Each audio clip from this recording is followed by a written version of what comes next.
সুপ্রিয় শিক্ষার্থীরা, আশা করি তোমরা সবাই ভালো আছো। তোমরা যারা যারা এই ভিডিওটি দেখছেন তাদের সবাইকে জানাই স্বাগতম।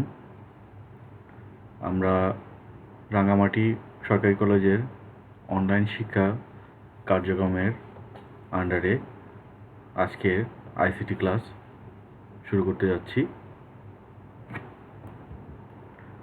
আমি Mohammad Akramul Haque, lecturer, department of ICT, Rangamati সরকারি কলেজ। শিক্ষার্থীরা, আমরা লাস্ট কিছু ক্লাস ধরে আইসিটি বইয়ের চতুর্থ অধ্যায় HTML ডিজাইন এই চ্যাপ্টারের HTML এর অনেক কিছু, বিশেষ করে ট্যাগ, ফরম্যাটিং ট্যাগ, তারপর HTML এর ওয়েব পেজে যে স্ট্রাকচার, এসব নিয়ে বিগত কিছু ক্লাসে ডিসকাশন করেছি।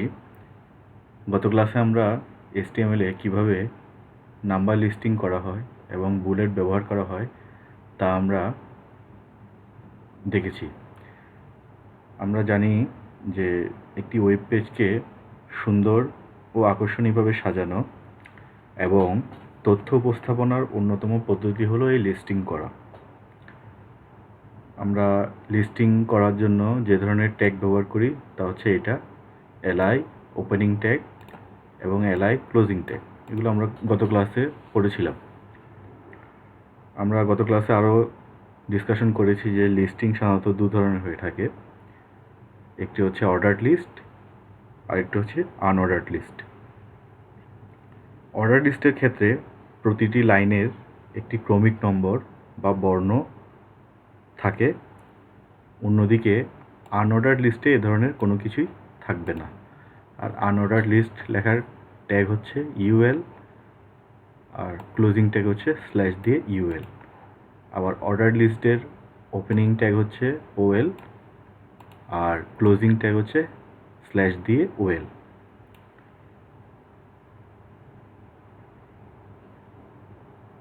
আনঅর্ডার্ড লিস্টে শুধু মার্কিং করার জন্য এই যে ছোট বৃত্ত, গোলাকার বৃত্ত দেখছো, বা এগুলো বর্গাকারও হতে পারে, যাদেরকে আমরা এই ধরনের চিহ্নকে আমরা বুলেট বলে থাকি। আর বুলেট কী ধরনের হবে, নাম্বার দেওয়ার পদ্ধতি কীভাবে শুরু হবে, এর জন্য আমরা টাইপ নামক এক ধরনের অ্যাট্রিবিউট ব্যবহার করেছিলাম। এই যে বুলেট দেখছি আমরা, এগুলো। শিক্ষার্থীরা, আজকে ক্লাসে আমরা আরেকটি নতুন ধরনের লিস্ট কীভাবে HTML করে লিখতে হয় তা সম্পর্কে আলোচনা করি। এই লিস্টকে বলা হয় নেস্টেড লিস্ট।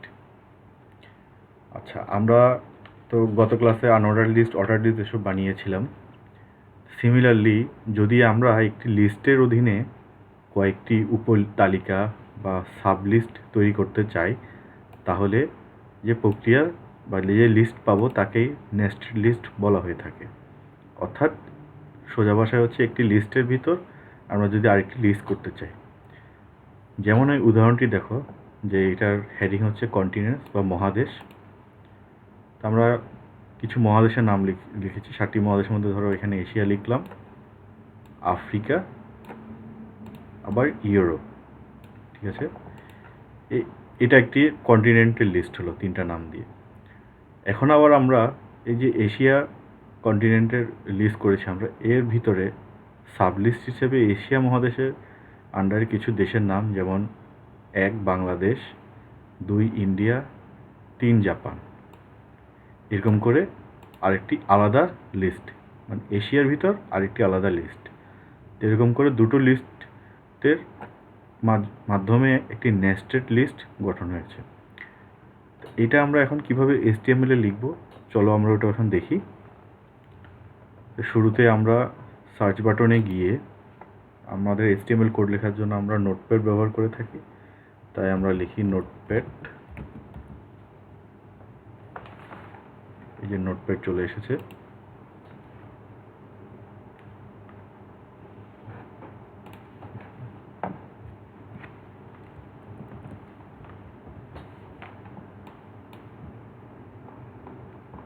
এখন আমরা কোড, আমাদের প্রথমে শুরুতে আমরা HTML কোডের লিখি যে ডক টাইপ। ডক বলতে এখানে ডকুমেন্ট টাইপ বোঝানো হচ্ছে। Space HTML। HTML এর যে বেসিক স্ট্রাকচারটা আছে এটা আমাদের সব জায়গায় লাগবে, তো এটা আমরা এখানে লিখে ফেলি যে ডক টাইপ HTML লেখার পর আমাদের লিখতে হবে HTML ট্যাগের ভিতরে HTML ট্যাগ শুরু করব আবার শেষ করব /HTML। এটা আমরা এভাবে নিচে পাঠিয়ে দিই এন্টার দিয়ে। এরপর আমরা এই যে HTML পেজটা ওয়েব পেজটা ক্রিয়েট করব HTML দিয়ে, এর জন্য একটি টাইটেল ব্যবহার করব। টাইটেল লিখতে হয় আমাদেরকে প্রথমে হেড ট্যাগ লিখতে হবে। হেড ট্যাগ আমরা শুরু করি এরপর আবার শেষ করি।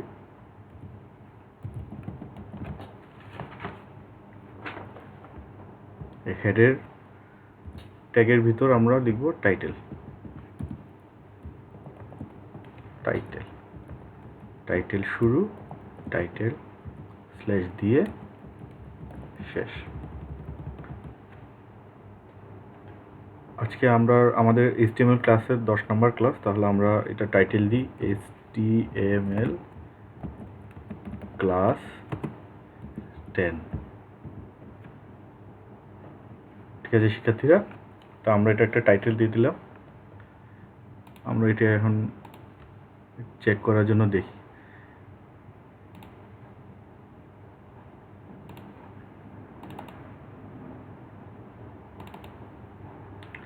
এই যে ফাইল নেম এখানে .txt আছে, আমরা জানি HTML এর ফাইল সেভ করার জন্য আমাদের .html লিখতে হবে। তো আমরা এই ফাইলটার নাম দিই class 10.html।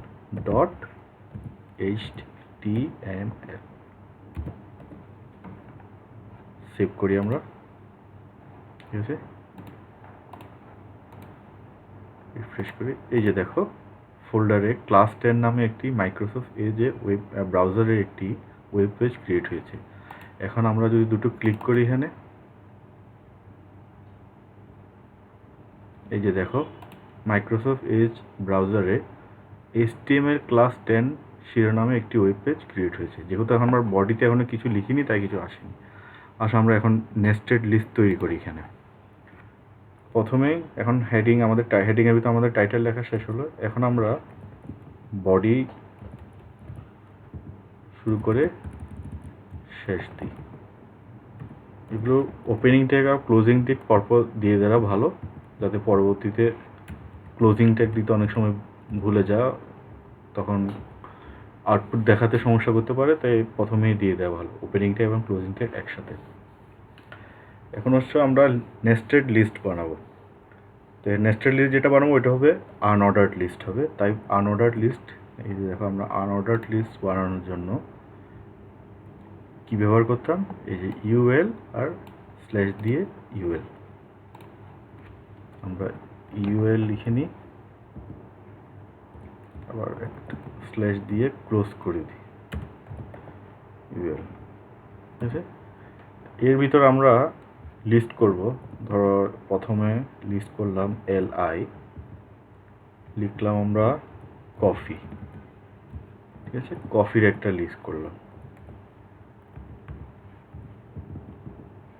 এরপর আমরা লিখলাম টি, চা। এটাও লিখে আমরা লিস্টটাকে ক্লোজ করে দিই। এই যে আমরা টি লিখলাম, এখন আমরা টির ভিতরে একটি সাবলিস্ট ক্রিয়েট করব, মানে উপলিস্ট, যেটা নেস্টেড লিস্ট হবে। মানে টি এর বিভিন্ন ভেরিয়েন্ট বা টি বিভিন্ন ধরনের যেরকম চা পাওয়া যায় ওই ধরনের নামগুলো আমরা উল্লেখ করতে চাই। তাহলে এটা লেখার নিয়ম হচ্ছে, আমরা অলরেডি একটা আনঅর্ডার লিস্ট ক্রিয়েট করেছি, শুধু টি এর জন্য আমরা আরেকটা আনঅর্ডার লিস্ট ক্রিয়েট করব। কিভাবে? সিমিলারলি আমরা যে কটি টি ধরন আমরা লিখতে চাই ওটাকে একটা আনঅর্ডার লিস্টের ওপেনিং এবং ক্লোজিং ট্যাগের ভিতর অন্তর্ভুক্ত করব। আমরা আনঅর্ডার লিস্ট একটি শুরু করলাম এখানে।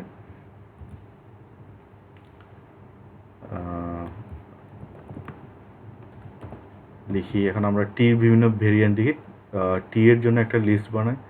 ধরো প্রথমে লিখি আমরা গ্রিন টি, লিস্টটা শেষ করি। এরপর ধরো লিখি ব্ল্যাক টি,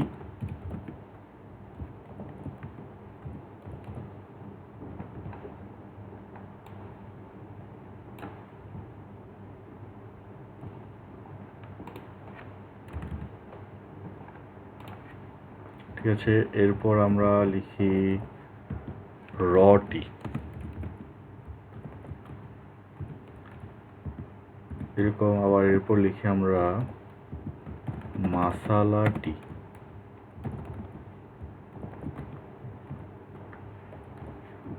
এরকম অনেকগুলো আমরা লিখতে পারি ভেরিয়েন্ট। তা আমরা অনেক কটা টির নাম লিখলাম টি এর আন্ডারে। এবার আমরা যে টি এর জন্য যে লিস্টটা ক্রিয়েট করেছি আলাদা, ওই লিস্টটাকে আনঅর্ডার লিস্ট যেটা আছে এটাকে আবার ক্লোজ করে দিই। আর একটা আনঅর্ডার লিস্টের ক্লোজিং ট্যাগ হবে। এই যে দেখো আমরা ক্লোজ করে দিলাম। এইবার সেভ করে নিই আমরা পেজটা সেভ করলাম। চলো এবার মাইক্রোসফট এজের পেজে যাই, ব্রাউজারের পেজে। এই যে রিফ্রেশ বাটন আছে, রিফ্রেশ বাটনে আমরা ক্লিক করি। এই যে দেখো কফি, টি দুটো লিস্ট ক্রিয়েট হয়েছে। আবার টি এর আন্ডারে 4 ধরনের গ্রিন টি, ব্ল্যাক টি, র টি, মশলা টি একটা লিস্ট ক্রিয়েট হয়েছে। এটা দেখার সুবিধার্থে আমরা ফন্ট সাইজটা বাড়িয়ে দিই, তাহলে দেখতে সুবিধা হবে। ফন্ট সাইজ আমরা এখানে বাড়াবো। ফন্ট সাইজ আমরা কীভাবে বাড়াই? ফন্ট ট্যাগ ইউজ করে। এই যে ফন্ট ট্যাগ দিলাম, ফন্ট ট্যাগটা আবার এখানে স্ল্যাশ দিয়ে ক্লোজ করে দিলাম। এই ওপেনিং ফন্ট ট্যাগের ভিতর ফন্টের সাইজ কী হবে ওইটা আমরা মেনশন করে দিব। কীভাবে করবো? ফন্ট লিখে লিখবো size equal to inverted comma, ধরো 5 6 7 8, 8 দিলে বেশ বড় দেখায়, তো আমরা 8 দিই, 8 দিলাম। এখন আমরা সেভ করি। এই যে রিফ্রেশ বাটন, এই যে দেখো আমাদের আউটপুটটা বড় করে দেখাচ্ছে। এই যে দেখো কফি, টি একটি লিস্ট ক্রিয়েট হয়েছে, আবার টি এর আন্ডারে গ্রিন টি, ব্ল্যাক টি, র টি, মশলা টি এরকম আরেকটি লিস্ট ক্রিয়েট হয়েছে। 2 ধরনের আলাদা বুলেট চিহ্ন আমরা ব্যবহার করেছি। শিক্ষার্থীরা, এভাবে আমরা লিস্টের আন্ডারে আরেকটি সাব লিস্ট ক্রিয়েট করে নেস্টেড লিস্ট তৈরি করতে পারি। আশা করি তোমরা বুঝতে পেরেছো এটা। শিক্ষার্থীরা, এবার আসো আমরা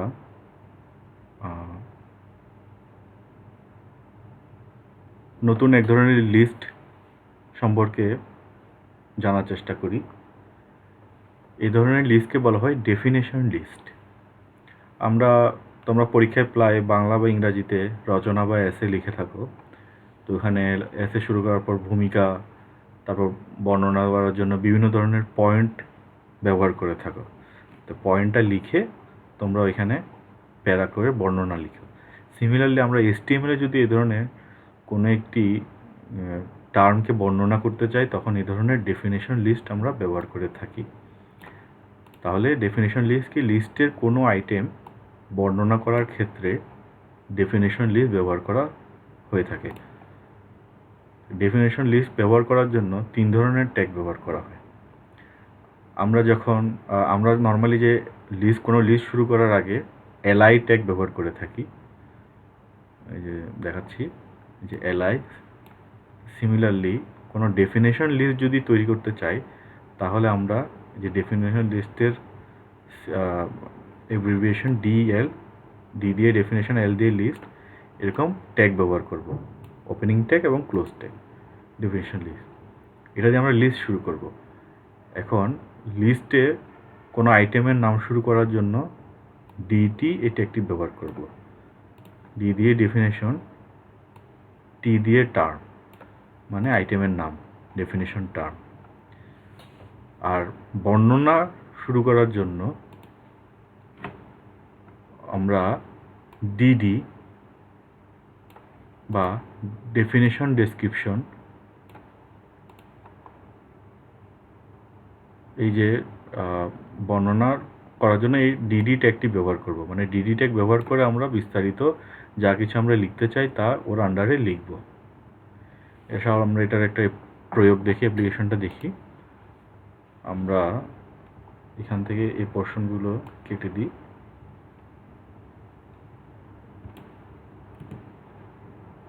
টাইটেল এটা ঠিকঠাক, বডি ফন্ট সাইজও ঠিকঠাক। হ্যাঁ, এখন ধরো আমরা এখন লিস্ট শুরু করার জন্য আমাদের কি লিখতে হবে? আগে ডিএল ট্যাগ। আমরা ট্যাগটি লিখি ডিএল। ডিএল দিয়ে কি বোঝাচ্ছে? Definition list. এটা গেল, এটা আমরা ক্লোজ করে দিই ডিএল লিখে, ক্লোজ করে দিলাম, এন্টার দিই। ডিএল ট্যাগের ভিতর আমরা একটি টার্ম, কোনো একটা আইটেমের নাম লিখতে চাই। তা আইটেমের নাম লেখার জন্য আমাদের কী ব্যবহার করতে হবে? DT tag. আমরা লিখি এখন ডিটি। ডিটি লিখে ধরো আমরা লিখলাম ঢাকা। ঢাকা লিখে আমরা ডিটি ক্লোজ করে দিব। মানে এটি হচ্ছে, ঢাকা হচ্ছে আমাদের ডেফিনেশন টার্ম।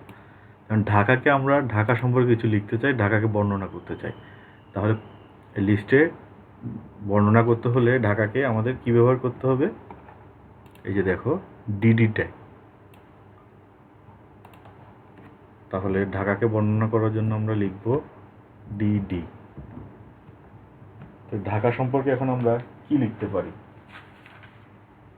আমরা লিখি ধরো ঢাকা ইজ দ্য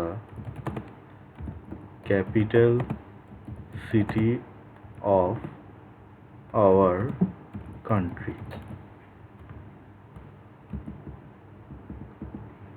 এটা এক লাইন লিখলাম আমরা, এটা ধরো বর্ণনা আমাদের শেষ। তাহলে আমরা শেষ করে দিব, এটা ক্লোজ করে দিব। ক্লোজ কীভাবে করব? যেভাবে ওপেনিং ট্যাগ ডিডি স্ল্যাশ দিয়ে ডিডি, এটা আমাদের শেষ হলো। আমরা সেভ দিই। আসলে আমরা রিফ্রেশ করে দেখি আমাদের আউটপুটটা কি হয়। এই যে দেখো আউটপুটে দেখাচ্ছে যে ঢাকা, এটা একটা টার্ম আমরা ইউজ করলাম, ডেফিনেশন টার্ম। আর নিচে বর্ণনা যে Dhaka is the capital city of our country. অনেকটা আমরা রচনা যেভাবে লিখি, রচনা পয়েন্ট লিখে বর্ণনা করার জন্য যেভাবে প্যারা ব্যবহার করি সেরকম। আসলে আমরা আরও কয়েকটা লিখি এখানে। এরপর আবার একটি নতুন টার্ম ইউজ করব আমরা, তাই নতুন টার্ম ইউজ করার জন্য লিখব ডিটি। ধরো এবার লিখি আমরা চট্টগ্রাম। টার্মটা লিখলাম আমরা, এটা এখন আমরা ক্লোজ করে দিই ডিটি। এখন আমরা চট্টগ্রামের বর্ণনা করব, তাই বর্ণনা শুরুর জন্য আমাদের কি লিখতে হবে? DD, definition description, definition description. এই যে ডিডি ট্যাগ। চট্টগ্রাম সম্পর্কে আমরা কি লিখি? ধরো Chittagong is the commercial capital of our country. ঠিক আছে, এতটুকু লিখে এক লাইনে লিখি। আমাদের ডেসক্রিপশন শেষ, তাহলে আমরা ডেসক্রিপশন ডেফিনেশন ডেসক্রিপশন ট্যাগটা ক্লোজ করে দিব। এরপর আসো আমরা আরেকটা লিখি। ধরো এবার লিখবো আমরা সিলেট। সিলেট, আমরা এটা ডেফিনেশন টার্ম ক্লোজ করে দিই। কারণ সিলেট সম্পর্কে আমরা বর্ণনা লিখতে হলে আমাদের আবার definition description, definition description DD ট্যাগটা ইউজ করতে হবে। ডিডি লিখে আমরা সিলেট সম্পর্কে কি লেখা যায় লিখি আমরা সিলেট is known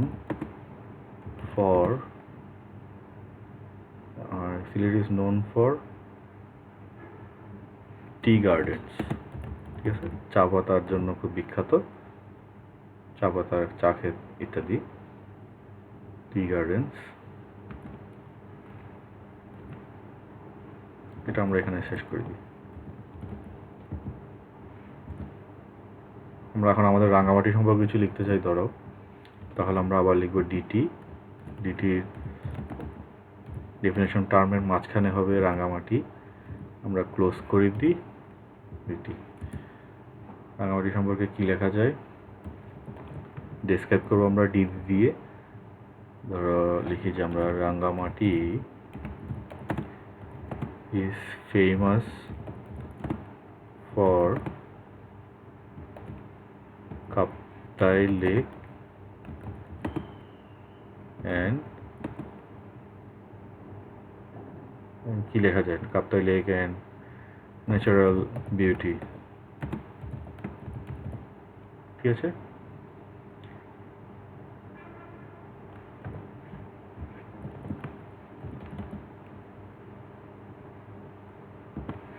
শেষ করলাম এটা আমরা এখন সেভ করি, রিফ্রেশ দিই আমরা।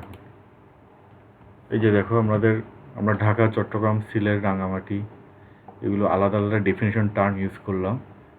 ঢাকার বর্ণনার জন্য আমরা Dhaka is the capital city of our country. চট্টগ্রামের বর্ণনা আমরা কী বললাম, Chittagong is the commercial capital of our country. Sylhet is known for tea gardens. Rangamati is famous for Kaptai lake and natural beauty. এই ধরনের আমরা টার্ম লিখে এগুলোর বর্ণনাগুলো HTML কোডে এভাবে আমরা লিখতে পারি। এই দেখো এখন আমরা এই দেখতে একই রকম লাগছে বলে আমরা ঢাকা, চট্টগ্রাম, সিলেট, রাঙামাটি লেখাগুলোকে আমরা যে এর আগে ক্লাসগুলোতে ফরম্যাটিং ট্যাগ কীভাবে শেখানো হয়, যে কীভাবে আন্ডারলাইন করা হয়, কীভাবে বোল্ড করা হয় লেখাকে, ইটালিক ফর্মে লেখা হয়, এগুলো আমরা শিখেছিলাম। এগুলো আমরা এটা প্রয়োগ করি এখানে আসুন। তা আমরা কোনো লেখা বোল্ড করতে হলে কি করি, বি ট্যাগ ইউজ করি। এই যে ঢাকার নামটা দেখছো, ঢাকার নামের আগে তাহলে আমরা বি ট্যাগ ইউজ করি, আবার স্ল্যাশ দিয়ে ক্লোজ করে দিই। এই ঢাকা নামটা এখন তাহলে বড় বোল্ড আকারে দেখা যাবে। সেভ করে নিই।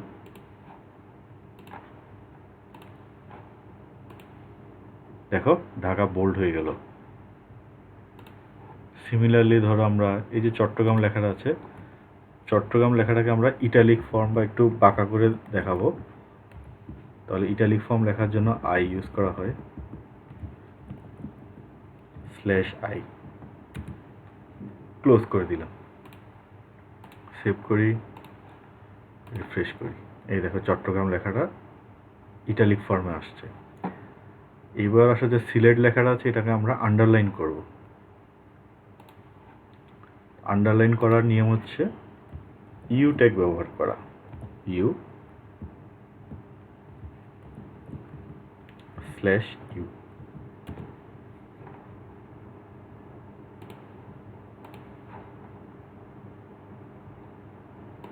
রিফ্রেশ করি, এই যে দেখো সিলেট লেখার নিচে আন্ডারলাইন চলে আসছে। এবার যে রাঙামাটি লেখাটা আছে এটাকে আমরা যা করলাম এগুলো প্রত্যেকটা করি, যে ধরো বোল্ড করলাম, ইটালিক করলাম, আবার আন্ডারলাইন করলাম। তো আমরা রাঙামাটি লেখাটাকে বোল্ড, ইটালিক, আন্ডারলাইন তিনোটাই করব। চলো তাহলে কি করতে হবে, আমাদের তিনোটা ট্যাগটাই এখানে ব্যবহার করতে হবে। বোল্ড, ইটালিক, আন্ডারলাইন তিনোটা আমরা লিখলাম। এবার ক্লোজ করে দিই উল্টা করে, আন্ডারলাইন, ইটালিক, বোল্ড, বি।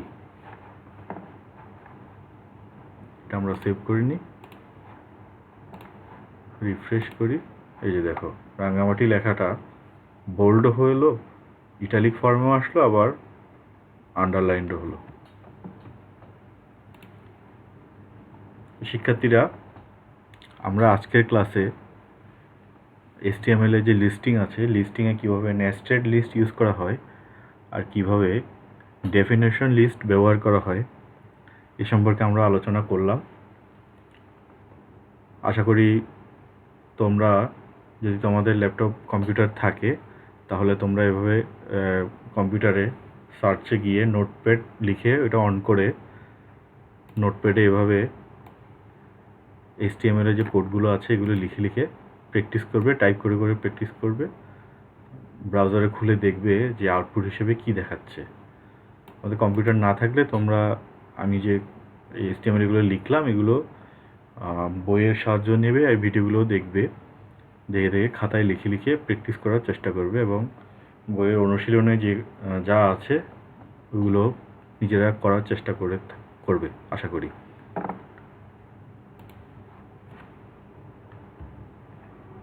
শিক্ষার্থীরা, আগামী